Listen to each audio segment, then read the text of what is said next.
خطاؤں میں مبتلا ہو جائے تو اسے مایوس نہیں ہونا چاہیے۔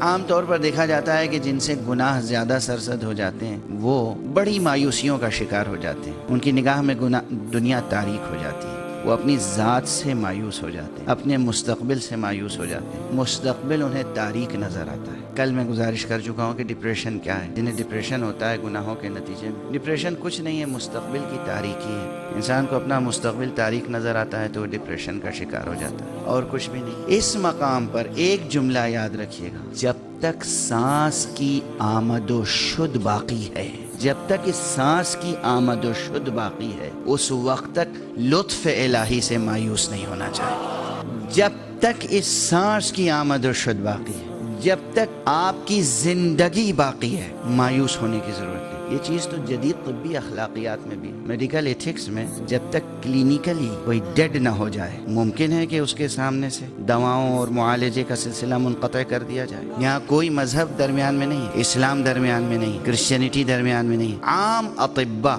عام ڈاکٹر سے پوچھئے کہ اگر معلوم ہے کہ کوئی شخص کینسر کا مریض ہے، شدید درد ہے، تڑپ رہا ہے، کیا ممکن ہے کہ اسے زہر کی سوئی لگا دی جائے؟ معلوم ہے کہ کینسر ہے، آخری مرحلے میں ہے، لیکن جب تک وہ سانسیں لے رہا ہے اس وقت تک اسے جرعہ موت نہیں دیا جا سکتا۔ یہ کس کی آواز ہے؟ یہ تمام ڈاکٹرز کیا شریعت کے پابند ہیں؟ یہ انسانی فطرت کی آواز ہے، یہ انسانی فطرت کی آواز ہے کہ جب تک کوئی مریض زندہ ہے، باقی ہے، سانسیں آ رہی ہیں، اس وقت تک آپ اسے موت نہیں دے سکتے، قتل نہیں کر سکتے۔ اگر کہیں کسی ہاسپٹل میں ایسا کوئی واقعہ پیش آ جائے، پورے ہاسپٹل کے اوپر کیا قیامت آ جائے گی، عدالت میں کیس پہنچ جائے گا، پولیس کیس بن جائے گا۔ یہ شریعت کے نقطہ نظر سے نہیں ہے، یہ انسانی فطرت کے نقطہ نظر سے ہے۔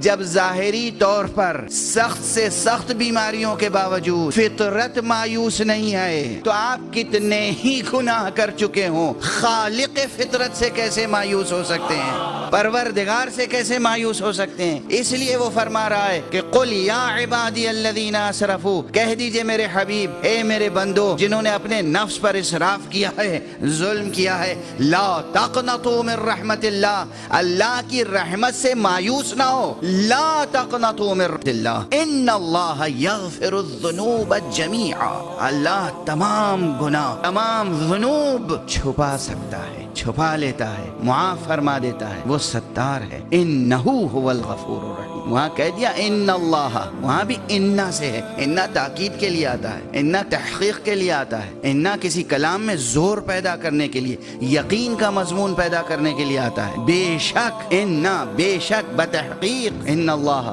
یغفر الذنوب جمیعا، خدا تمام ذنوب کو بخش دیتا ہے۔ اور اس کے بعد پھر کہا گیا انہ هو الغفور الرحیم، اس لیے کہ وہی وہ ہے جو غفور الرحیم ہے۔